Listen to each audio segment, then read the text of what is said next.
right, folks, another great show coming up for Johnny D Talks to the Stars. This time around, actor, director Harley Wallèn. How's it going, Harley? I'm fantastic, Johnny. How are you? All right, and how's everything happening over there in Michigan right now? Well, right now it's a bit chilly, I'll tell you that. We just came back from a film festival in Florida, and I think I prefer that weather, but it is what it is, right? Yeah. This time of year it gets pretty chilly up in Michigan area, and it can be variable at times, right? Yes, indeed. But what's nice is next for us is it's a film with a Christmas theme, so that'll help. Oh, okay, yeah, definitely helps to Yeah, have chilly weather. You don't want to have yeah. unseasonably warm weather during a Christmas filming of a movie. Well, indeed. So, Harley, how did you get into the acting and directing business? So the acting was a long, long time ago. I was a martial artist. I was a break dancer, and I ended up on a TV show. It was like a cabaret show back in Sweden, which is where I'm from. And instead of hiring actors for like their day player roles, they offered them to us. And I'd never really thought that much about acting. And then you start hanging out with actors and you start seeing the process. And it's really intriguing just to learn everything about it. So I got bit by the bug from being on that show for a full season. And then it became everything I wanted to do. And I pursued that to move over here, and I was acting along and doing really well. And I don't know if you know, but we used to have standout film incentives, really similar to what they are in Georgia, in Michigan, but we lost them. And at that point, I felt that we didn't have a good independent um, film world in the Michigan market. So Uh-huh. I decided to kind of take that on. So I went to film school and pursued becoming a filmmaker because of it. So that's kind of, in short, my story. Well, so growing up in Sweden, how many years did you live in Sweden?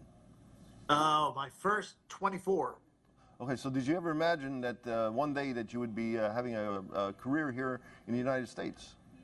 Well, according to my mom, I did when I was 5 already. I guess I was playing Tarzan in the living room, and I told everybody that I was going to move to to America and be a big actor. That was the promise I made at 5. So I guess I did. I just didn't dial into that until later on in life. Okay, so you do both. I mean, the acting and the directing. Is there any one of those in particular that you'd rather do more of, or is it both a kind of an even balance? Well, I think I love both, but I couldn't direct. Like I know some people that direct like 10 films a year. I don't even know how you could give on the level that I give to my projects. I don't think I could do more than two, maybe three in a year. So I could not possibly direct as much as I act because there goes a lot of thought into being a director. You are the one with the vision for everything, which means the amount of time and prep that you spend on a film is insane compared to being an actor in a film. I mean, even if you're a lead, you still only worry about your side of things and making sure that you understand your character and how you feel about the people that are across from you. Where when you're a director, you have to live to some degree every single role on paper. So it requires a lot more out of you. So I could probably be in a movie every other week, Yeah. and that would be totally fine. But I think I max out at two or three films for directing at least. So a little different there. All right. So the numerous roles that you've had in directing and everything, was there a movie that just said, "Wow, this is it. This was the crossover. Now I've really become big time." Is there something like that that ever happened to you? No, I don't think that anything happens like that. I mean, I'm really good friends with people that would have say made it, and none of them are looking backwards. They're all visionaries. They're looking forward. They're all looking for their next amazing role. They're all looking for their next opportunity to do something or say something. It's real similar to music. When you're an actor, you're trying to express yourself, something in you that wants to get out. And I love that part of it. And as a director, you're thinking about the plot and the subplot and the message and all those types of things. But yeah, I think definitely that's the variable. I mean, okay, so a lot of the independent films have a lower budget than a lot of the big-time Hollywood films, which have millions and millions of dollars of a budget. What's the big difference beyond that? I mean, what can audiences expect more of with an independent film that they would be with a big-budget Hollywood film? Well, I think we can take some risks and chances on things. We don't have to just make reboots and sequels and spin-offs. I think we can be daring to tell stories that are maybe a little bit experimental. If you look at the last two films that I directed, one was called Final Recovery, and it's essentially about a woman who gets crushed in her early years by losing her father to an addict, killing him. And then she becomes compulsed to deal with that problem, and that becomes toxic. So, really, really intriguing story. The other one was a true story about a really highly publicized case of domestic violence. So, it comes in all kinds of different places, and films that would be risky to make as a blockbuster, because how do you know that you're going to get a return if you invest $40 million into a film? If you watch right now, you can see Hollywood's really struggling to kind of find a sweet spot. People are getting a little burnt on these sequels and prequels and whatever else it may be. But it's risky to make original films with original thought. But I think that's the beauty of independent filmmaking, is we can take those chances, and we may not win every time, but we can win a lot, and we can have an original voice that I think the audience really resonate with. I get that when you talk about that burnout and everything. I guess I'm not sure if you and I know what are your thoughts like on Marvel films, because you're getting them dime a dozen now and every kind of film, everything. And I mean, I think the audiences are starting to feel a little bit of burnout. They're trying to keep track. I guess the Marvel big time followers of Marvel really understand the storylines, because they get to start getting to a point where it's a lot of confusion going on. Yeah, no, for sure. I mean, I was a kid. I read Spider-Man primarily, but Spider-Man and X-Men. I was a big comic nerd as a kid. So for me, it's a little bit sad that they have watered it down to the point right now where I used to be, I buy hard copies of the films I love. And I literally had all the Marvel movies all the way up to Endgame. And I even me, I haven't seen all of it. I haven't seen all the series now. I'm not sure if what they're doing is the right thing, but I understand they're trying to bank on something, and they'll write it out over and over and over again until it doesn't work. So I know what they're doing. I can tell. And it's also, you're not just competing against other films anymore. You're competing against video games and scrolling, and you're competing against a lot of things that back in the day we weren't competing with. So it's a different place now. You have a lot more competition for the eyeballs. Okay, so you've got a big time background in martial arts. How many years did you start off as a child in martial arts, and it's been a part of your life? Yeah, I started when I was 7. My mom and dad put me in judo, and I was pretty mediocre until my body kind of grew into itself. And I think a part of me was also really sick of losing. Something happened at 12, 12 and a half. I won my first big tournament. And then at 16 years old, I was nominated for the national team. So yeah, I mean, I've been in martial arts my entire life. I've been on the national team. We're nominated to it. for both judo and taekwondo. I have black belts in multiple disciplines and a fifth dan in judo, and I fought in the cage as well. I started before it was mixed martial arts when people called it Bushido or shoot fighting. Back in the day when it was all bet on, which was kind of fun, I guess. Is a good way for a young man to test themselves and kind of see how tough you really are. Because in sports, you know, you'd always have somebody say, yeah, you beat me, but it's karate. So if this was a real fight, I would have beat you. Well, when you were doing Bushido or shoot fighting, you'd find out who really won because that's what you did. There were no rules in the beginning. There were no rounds. The fight went till somebody won, which means you either had to knock them out or you have to submit them. Wow, wow. I mean, did that discipline, I mean, from martial arts and everything, has that, I mean, I know you have to have a lot of patience when it comes to acting and directing. Has that kind of translated, helped you with your acting and directing? Yeah, I'll be honest with you. I hear that a lot, especially from higher end actors coming in from Hollywood. They really think that a big part of why I've had the level of success that I have had is because of that. I think it's multifaceted. I think it is definitely from martial arts. The dedication and the attention to detail and the work ethic is pretty unbeatable. So I see that. But I also spent, you know, probably when I was just acting and it became a bit of a hobby because I ended up with kids and had to pay the bills. So you couldn't really just pursue an unstable gig like acting. So I was, you know, I was managing a business at the time, and I ran Bally Total Fitness, the health clubs. Okay. I ran pretty much the entire Midwest for their retail stores and supplements.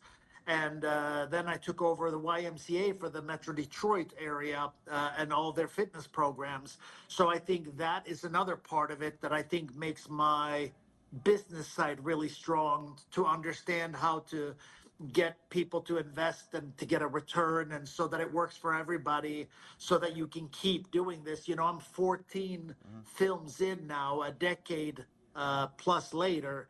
And I think all of these little things have played a really nice contributing part. But yeah, martial arts, um, the ability to push through things that seems like the kind of obstacles you won't get past. Uh, I'll get around just about anything, and I think that's definitely from being a martial artist because you've been in a fight as a martial artist where it looked like there was no way for you to get out or to win. And once you've done that a couple of times, still beat everybody, it becomes a really powerful tool, and your belief in yourself becomes so strong that you start thinking you can do just about anything. And that's, I'm still kind of there.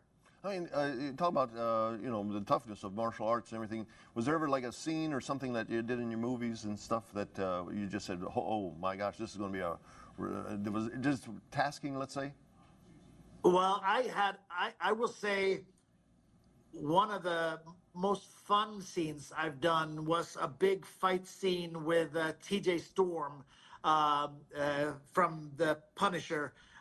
He's a great actor and he's a great martial artist. And we had a fight scene towards the very end of Betrayed. And that was a lot of fun. I mean, it's not a long scene. I bet you the whole scene is maybe a little over a minute, but that was just, it was amazing to be across from a super strong martial artist. Both of us, you know, are inducted into Martial Arts Hall of Fame. And for us two to go at it and do this scene was just awesome. I mean, I loved it. Okay, so I mean, you've had a lot of projects in the past, and then Yeah. on your projects for the future? Any kind of projects that are standing out that you're going to be working on over the next couple of years? Yeah, so we just completed a film. It's called Fathers, and it's a multi-layered film about mis and disinformation. I think the world we live in right now has so much of that, and it's becoming harder and harder to know what's real and what's true. and the impact that has on people's lives. But in the movie Fathers, we shrink it down to a controllable version where a girl gets kidnapped at a young age and eventually shows back up again. And now we have two people claiming to be her dad. And we got to kind of sort it out. So it's a bit of a whodunit, but it really talks about what you can do with mis and disinformation when it gets into someone's brain. So that's a big part of it. We just actually went down to Florida for that festival. Okay. Just with that film, we won a couple of awards. We won Best Thriller, and my daughter actually won Best Youth Actress. Oh, congratulations. So that was really cool. Thank you. And then we have another film that we're filming in January that is it's a really interesting film with a lot of layers. It is another true story. I have a few women that I've talked to that have dealt with really difficult relationships. And one of them, her relationship was in the music industry. So it's a very sexy, sleek place with a lot of dreams, hopes, and aspirations around it.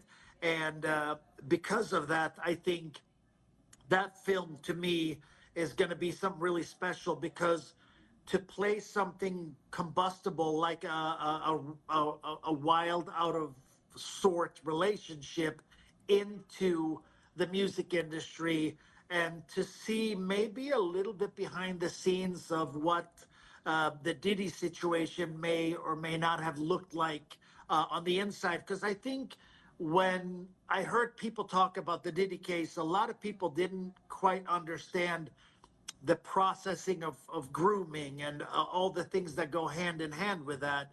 And I wanted to make a movie that plays with that and showcases that, and maybe gives you a little bit perspective as an audience to what it's like when you jump into a relationship where somebody has nefarious intentions, or maybe they just end up that way because of their wiring. Who knows? But I want to show those what it's like on the inside of that from these few women that I talked to that I'm basing this next story on. That was the thread that was really, really powerful to me, was how blurred the lines are and how they go from naive and gullible and hopeful and a dreamer who wants all the best, and then how that can get taken away and manipulated.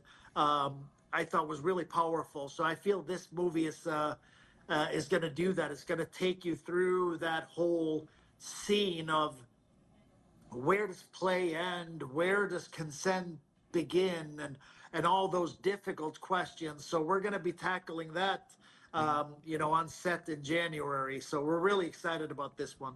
Okay, and you've seen the past, and now you know the present of independent filmmaking. Where do you think it's going with all the platforms, and even more platforms going up all around? Almost like every month, you feel like there's a new platform opening up out there. Yeah. Do you think the future of independent filmmaking is going to increase even more? Does that mean there will be more competition now, or will be, or there's a good news that there's more platforms, more places for folks to make films? I think it's a double-edged sword. I think, the days of Dynasty and Dallas having, 40 million viewers are pretty much gone, because that kind of watching only happens very occasionally now. It's Game of Thrones, or it's Stranger Things, or something like that. They may be able to go up and compete with those numbers, but for the whole, we're so spread out now that you can't gain the same level of audience that you used to. But on the other hand, it's getting harder to keep independent film out, because there are so many outlets that we will surface somewhere. I was just watching Zumo, is the streaming platform of Xfinity. And I always go through and scroll and see what's the most popular on anything. And I found our film Beneath Us All, which is a vampire tale. It's actually trending right now on Zumo. I want you all to remember Julie here. She's been a great example for you kids. In more ways than one. This is not a punishment, Rebecca. You are the brightest social worker we have. It might be best for everyone if we reassign you to Oakland County. We've had over 50 kids come through this home. Joey! Why don't you just adopt them? Neither my husband nor I have ever touched that girl. Something happened at the Gibbs' place. Why didn't you come home? Something in the woods. There is no man living in the woods. It is simply not true. There was this feeling like I was bringing something bad back with me. I don't want to go in there. I need fresher meat. Frey? The more I feed, the stronger I get.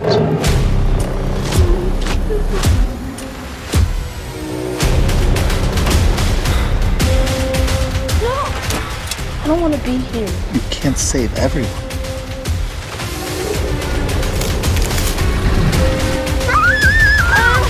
Stop it!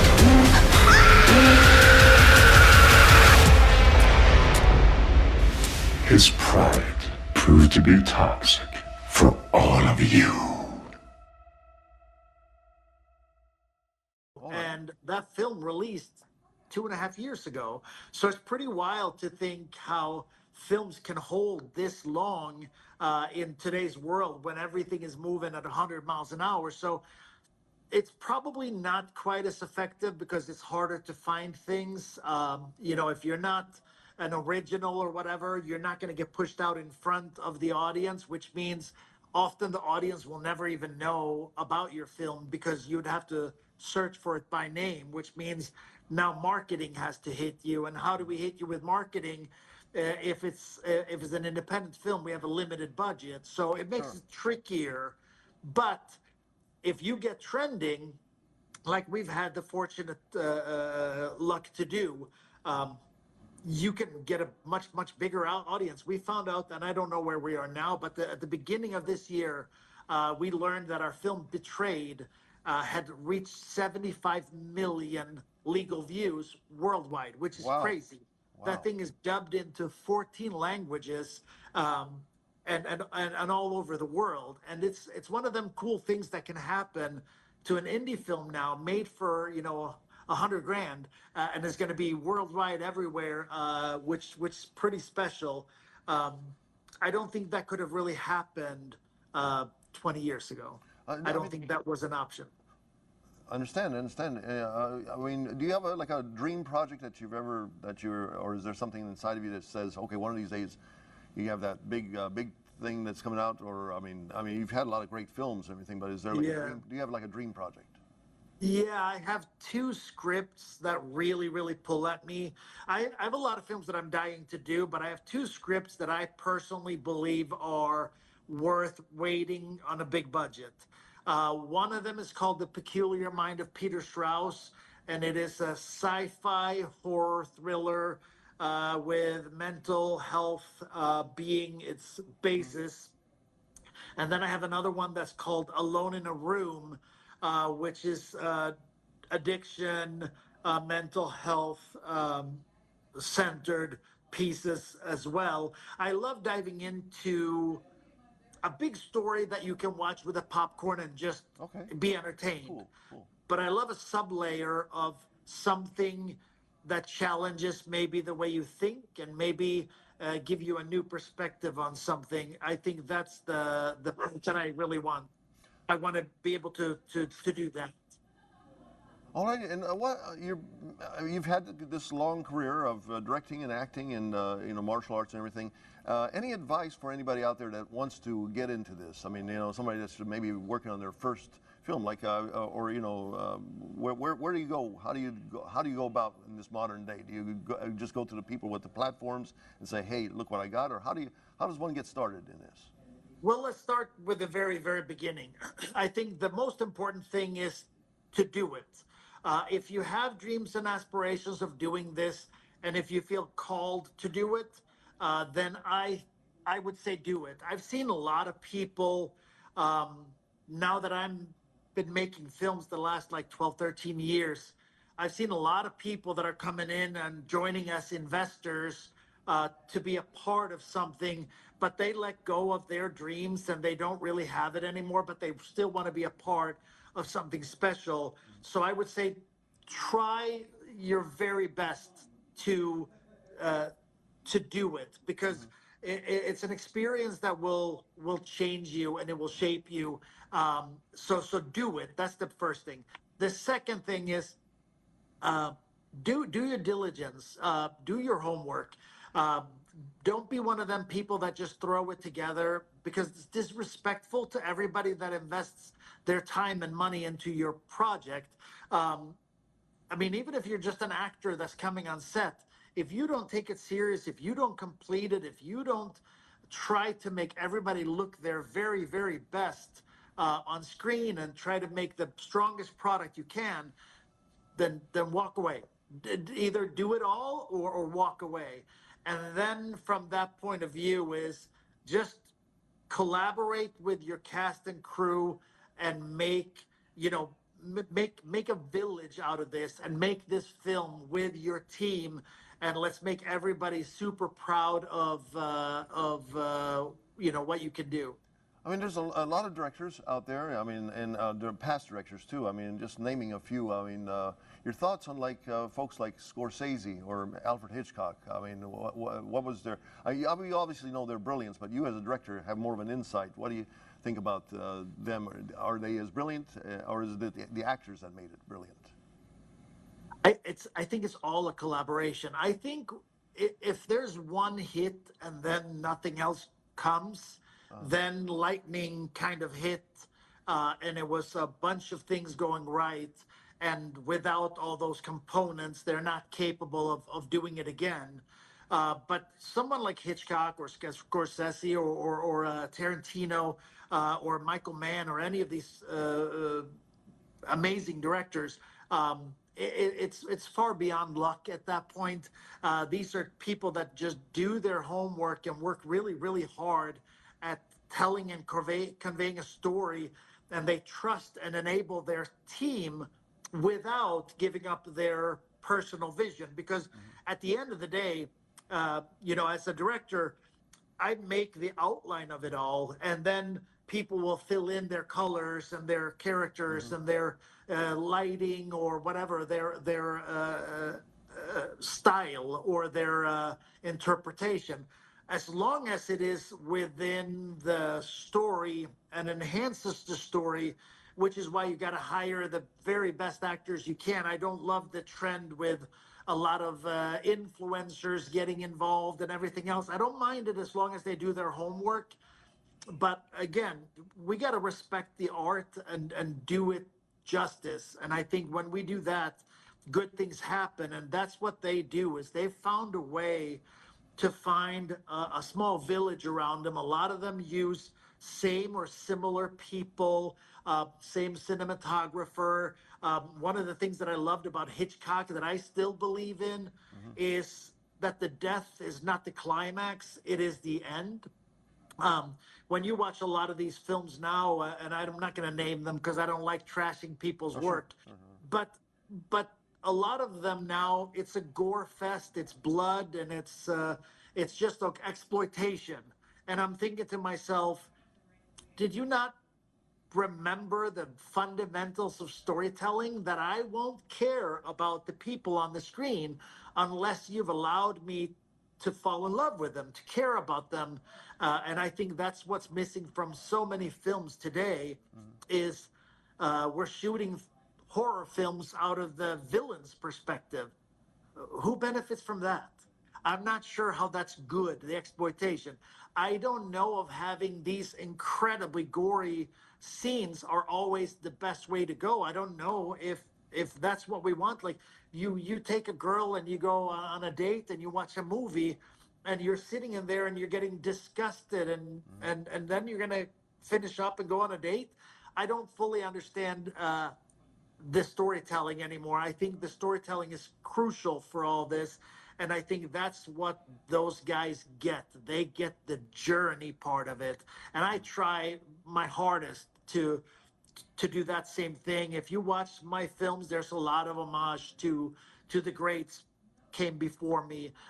You know, Stephen King as a writer is my number one influence, and then you know, I have my thrillers and my action films are very much about when you're looking at a Tarantino style film. So I love everything that they did and paved the way for us filmmakers. But I think it's really important to do that. I mean, did you ever cross paths with any of the, I mean, let's say, big-time Hollywood directors, or did you ever cross paths with them or talk with them?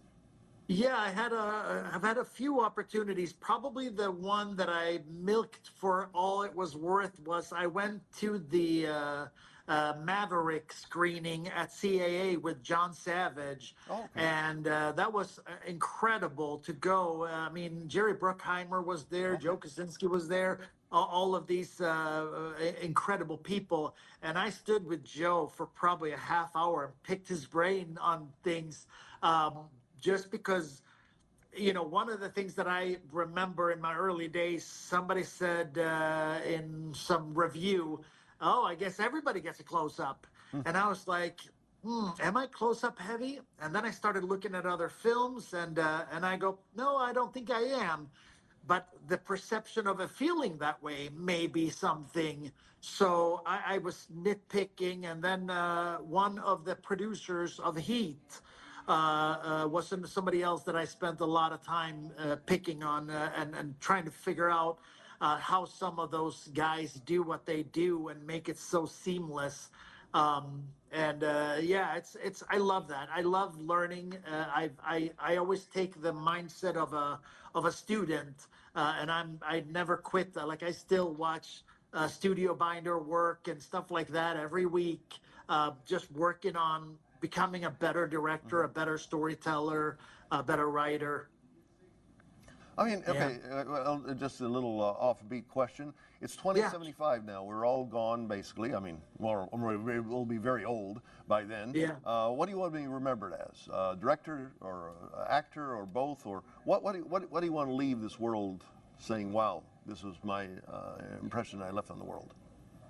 Well, I think I want to be remembered as a good human who cared about the people that I met. I want to be known as somebody who left people better than I found them. But when it comes to film, I definitely do want to challenge people and their opinions. I don't want to tell people what to think. I'm not that guy. But I do want to challenge people on how they think, because it's so easy to judge things when all you have is your own perspective, and oftentimes it's flawed. And we do this thing, well, I did it, so can you. And that's not fair, because everybody doesn't have the tools you have, the upbringing you had, the luck you had, whatever it may be. So I do want to do that. I do want to speak to people through my medium. I want to challenge their way of thinking, but ultimately, I want to entertain. I want people that work 40, 50, 60 hours a week to get home, have dinner with the family, and then, you know, sit down, turn on a movie, and get a break from it all and kind of escape somewhere else and be in somebody else's problems for a little bit, so that when that movie is over, they can now, maybe with a little bit of perspective, get a new view at life and maybe refreshen themselves and maybe go, you know, I never thought about it that way. I think that would be what I'd like, is to make people think a little broader than we do, which is why Fathers was so important to me, because I think this division and this right and left and yes and no and black and white, I think is so dangerous. And I think we are walking down a very, very dangerous path at the moment. And I'd like people to wake up and stop being so loyal to whoever it is that you're loyal to, and think, examine the evidence. What do we know? Not what do we think, not what do they tell us, not what do I want to hear, because all of those things have so much gravity on us, but actually look and process the data as if you were doing a job. and you just sat down and you did a pros and cons sheet, and you figured out, oh, I never thought about it that way. That's what I want to have happen. Well, now it just makes me want, before we finish this question. Yeah. I mean, you'd say about the influence. I mean, of politics and art. I mean, it's starting to be. Once upon a time, that was a big thing, and then it went kind of away, and it looked like everybody had more freedom. And now it looks like we've got to please certain folks to make sure that our production. What do you think there is a danger of this if this keeps on happening? Be it comedy, be it even drama. Where is the point where somebody says, "Okay, I don't like this drama. I don't like this," because someone's a political standing is just being offended or something like that? I think a great way to start is to disconnect from politics and start looking at real life consequences and real life costs and real life division and say, are we better off? Because I don't think we are. I think we are not better off. And I don't think that's on the right or on the left. I think we are all not as well off when we fight. Because if you think about this like anything else, if we were, instead of us being a country, if we were a sports team, what if you had the offense and the defense fighting all the time? What if the line couldn't stand it doesn't work. We have to work together. And if we just judge everybody and we dehumanize them and we make them out as if they're not important, or if they're idiots, and if we just judge them harshly, we can't have a fruitful conversation because we've shut it down. And that's the one thing that I think we have to get back to. We have to get back to talking about things. We have to get back to having these discussions, and also understanding that we're not necessarily right. I think we are so dialed into being right, and we don't even really know if we are, that I think it would be much, much better if we were just a little less sure of what we think we know. Well, Harley, it has been a pleasure to have you here on the show. You've had a great career and hopefully many, many more years ahead for the directing and acting, and hopefully we'll be seeing a lot of your productions coming up here soon. And again, Fathers is coming up, you say? Yeah, well, and Finding Nicole is finally becoming free to watch. So it's been a rental since early May, and we are finally becoming streaming. So I believe that we just landed on Plex, and I don't know if we're on Zumu yet, which is actually why I hopped on there to check. But it's coming out on like Tubi and all your regular Prime streamers here. So Finding Nicole will be finally free to watch as well here in November. So please check that out. It's a really powerful story that I took a lot of pride in. I think we fought a good fight. The facts are just a lot less dramatic than Miss Beverly would like us to believe. We're not doing this anymore. No, Daddy, no. Listen, I'm not gonna keep doing this with you. There is no line I love you. that Mr. Beverly will not I won't cross. for you. You're my everything. Look, I read the reports. I love you. I'm your world. Obviously driving her narrative. From the beginning. It's just the beginning. You've been. You're not just fighting for you and your kids, but you're fighting for all of us. He's taken enough away from me.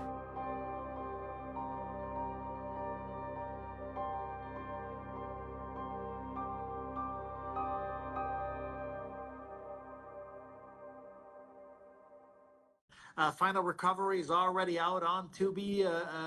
You can watch it there, and it's another great ride of a film with so please enjoy. Fathers is going to be on the festival circuit for the next couple of months.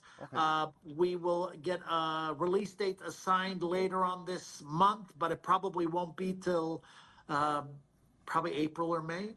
And I was going to mention, Finding Nicole, I see that IMDb get an 8.1. So that's a very good rating. Yeah, no, we've been screening this film actually around the country. We had not just premiere screenings in Michigan and LA. We were in Salt Lake City and a few other spots. with this film because it's a true story. It was highly publicized. Chris Cuomo did an entire episode on Inside Evil on this particular case, and it was an honor to tell Nicole's story. But it's such an inspirational story. It's a tough watch because it's true, and we, I think we captured the essence of the truth of this story. But it's done so much good. So many victims feel heard and seen from the film that it's making me incredibly proud to just have been a part of this and to have been on the writing team to get this story made and then to eventually produce and direct it. I mean, it's an honor is definitely the right way to put it. I'm a big fan of the movie myself, to be honest with you. I think that we had an incredible ensemble. Sean Whalen, which is a tongue twister to have Harley Wallèn and Sean Whalen. It makes it really interesting when you do interviews because people can't get our names right. But he was fantastic in it. We had Shantae Dallin, who is in Detroiters. We had obviously Richard Tyson in it as well. So we had a really good team on both sides of the camera of that film, and I'm really proud of it. All righty, well, Harley, again, thank you for being on here on the show, and good luck with everything, okay? Thank you, John. I appreciate it. All right, take care.